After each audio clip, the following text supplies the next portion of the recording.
Hey, and welcome back to your number one source for cozy gaming and design content. I'm Nick, and I try to release a new video every week about either some cool piece of hardware that you should check out, or something gaming related. If that sounds interesting to you, I would really appreciate it if you would take the time to like, subscribe, and ring the bell. It really helps me out with the algorithm overlords. So, now that you've done that, thank you so much again, and today we're going to be taking a look at 5 games that you can pick up right now for under $60. So let's roll that intro.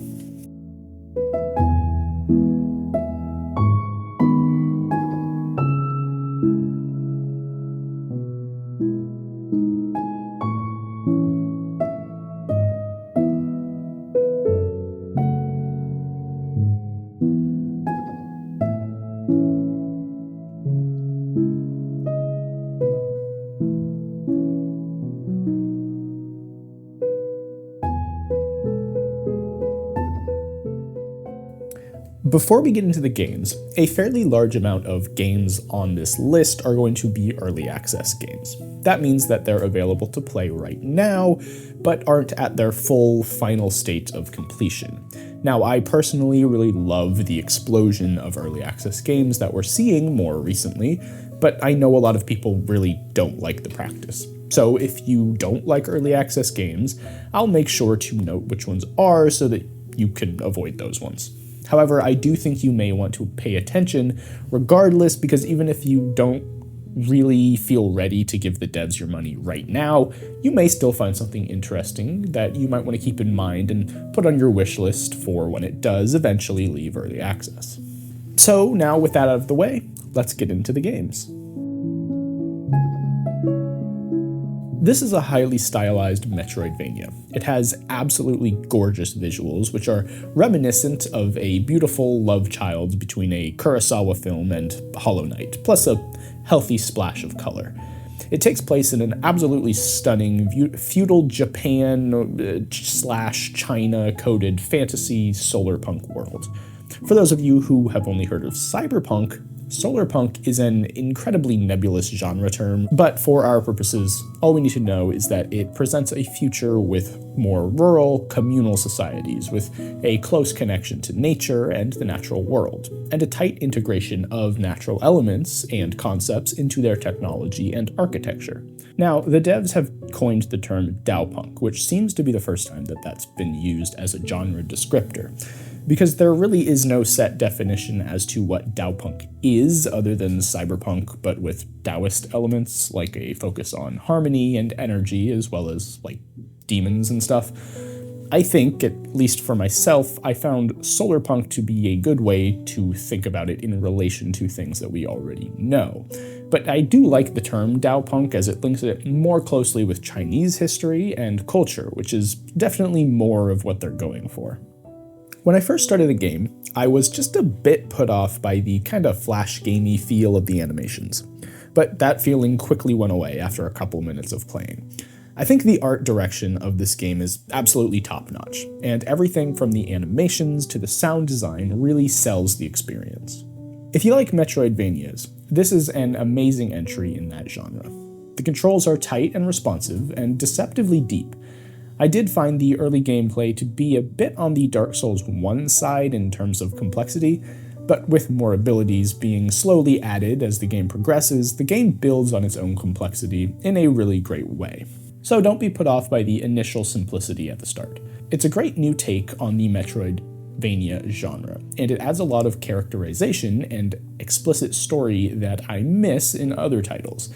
It's a great example of how you can exist within a genre, but not be defined by your predecessors. Nine Souls feels very distinct from similar titles, and adds to the formula in its own ways. I really appreciate all the little things throughout that give it its own identity, rather than simply feeling like a reskin of Hollow Knight. Speaking of extensions to the formulas of legendary games,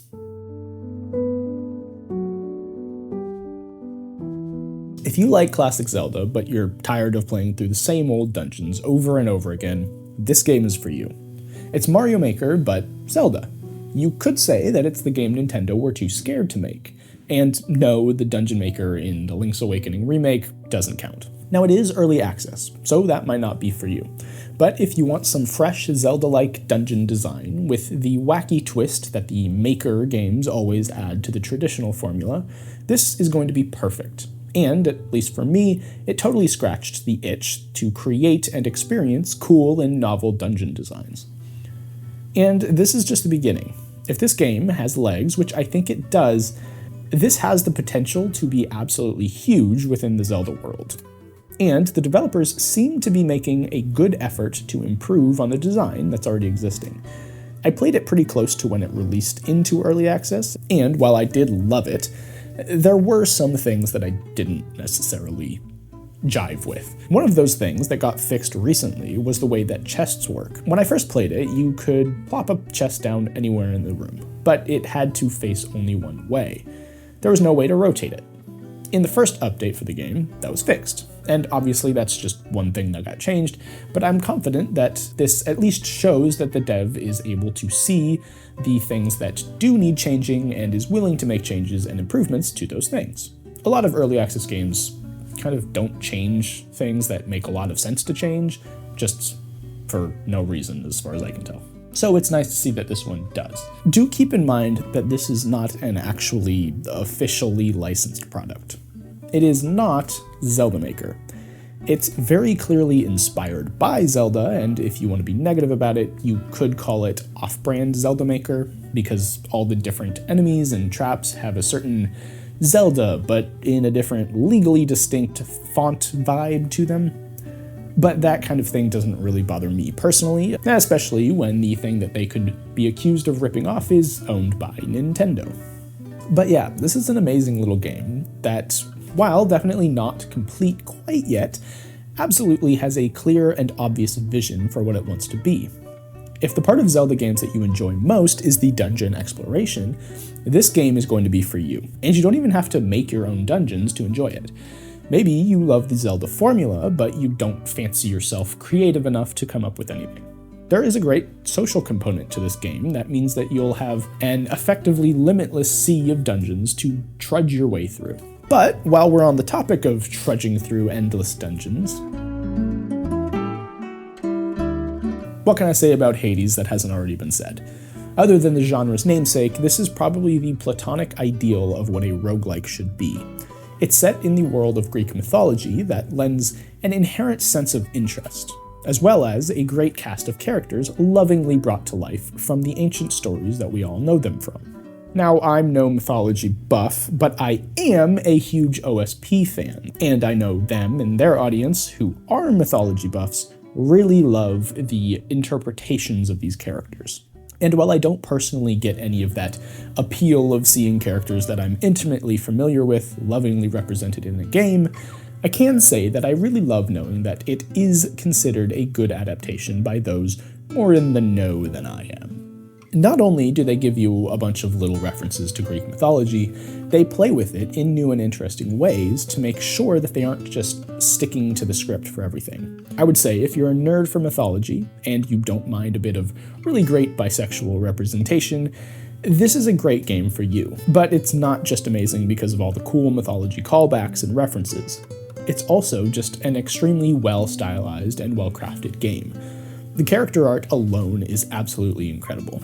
I always love seeing different gods pop up on the screen to give me a different blessing. And while I feel like that happening in other games might get annoying, it never really does in this one. And don't even get me started on the music. Now, I'm no musician, and I very much don't have any idea what makes good music other than that it appeals to me. But I think that they matched the feeling of the game really well with the soundtrack. It's always so frenetic and really helps get you hyped up for another run. And all the little sound effects of things like landing an attack or executing a cool combo just feel so perfect. The sound design in this game really does do a great job getting you hyped to keep playing, which for a roguelike is very important. Now let's switch things up a bit and talk about a really great party game. I'm not usually a group gamer, but when I have a game night and we need to find some party games, this is a surefire hit. The controls are incredibly frustrating and hard to master, which means that no one has an advantage over anyone else from the get-go. Add to that the really great level design and all the cute costumes that you can wear, and this is an instant game night favorite. Now, if this were a single-player game, I would say it would be good for, like, maybe an hour if you're really good at finding your own fun. But played as intended, as a party game, this goes from a hearty meh to one of my friend group's favorite games to whip out at a game night. You get to select the color of your character and give them a fun little costume. Then you can pick between a couple of game modes and configure how many rounds you want to play in one go, and whether or not you want to play as teams. You're then plopped into a random arena, or one of your choosing, and left to fight it out to see who will prevail over the other. Like I said, the controls for this game are purposely incredibly difficult to use, and the physics is all over the place. This all leads to fun and emergent gameplay where a match can turn on a dime, and a win streak can easily be thwarted by a mistimed jump or a wrong button press. And no matter what happens, no matter who wins, it's always guaranteed to be incredibly entertaining to watch your little guy get their ass handed to them in the most goofy ways imaginable. No matter what the outcome of the match, I pretty much guarantee everybody on the couch will be laughing. And for a party game, I think that's a pretty important part to get right. But bringing it back to instant classics, we have Indie Darling. Truly good platformers are incredibly hard to make, but Celeste somehow succeeded in doing exactly that. This is an amazing game that explores how we interact with failure and how sometimes we can be our own worst enemies. And it does it in such a well thought out and executed way that you don't just hear the story tell you its message, it makes you experience its message. Celeste is all about failure and pushing past it and learning from it. But like I said, they don't just tell you about how you should do that. They let you experience it through the gameplay itself. I think the mechanic that exemplifies this really well is the way that you get unlimited lives for every screen you're on. Sure, if you fall right at the last second, you've lost all the progress that you made to that one screen, but you aren't punished so hard that you want to give up. They give you enough leeway to make mistakes that you're still motivated to just get to the next screen. On top of that, they let you save at any point and come back later. The effect of a mechanic like this, I think, is overlooked by a lot of gamers. See, in a game like Dark Souls, where you only save at set points, and when you die, you revert back to that last spot you saved at, you're taught to fear death, and to learn to plan accordingly. For a lot of people, this instills a sense of apprehension and anxiety in the player. But in a game where you're allowed to save anywhere, the game teaches you that failure is okay. It's something you can come back from. It's something you don't need to fear. In fact, it can teach you that failure is a tool that you can use to find the right course of action. And that is exactly what Celeste does. The whole game, you're taught that failure is not final. It's not an end, but instead it's a lesson about what not to do. And I know a lot of times that's played off as a joke, but it really is true. There are very few things in life that you can fail at that will lead to a true game over. And games like this teach us not to be afraid of failure, and in some ways they can teach us how to cope with it and learn from it. Okay, now let's talk a bit about how it actually is to play. The controls are simple, with just a jump, dash, and wall climb ability. But these seemingly simple abilities work together to give incredibly fluid and reactive gameplay. Importantly, in a platformer, you are always in control, and you always feel like you're in control. Plus, if you do find it to be too hard, they allow you to have access to extensive accessibility options to tailor the experience to your liking, no matter what you're having trouble with. On top of just how amazing it feels to play, it's also just absolutely gorgeous. Pixel art is deceptively hard to do right, and when applied to a game, it has the unique ability of feeling like you're playing within a painting or something. Every screen in Celeste is beautiful, and honestly, you could probably print out screenshots of any one of them and hang them on your wall just as art. They're that beautiful. Overall, this game is an indie classic for a reason.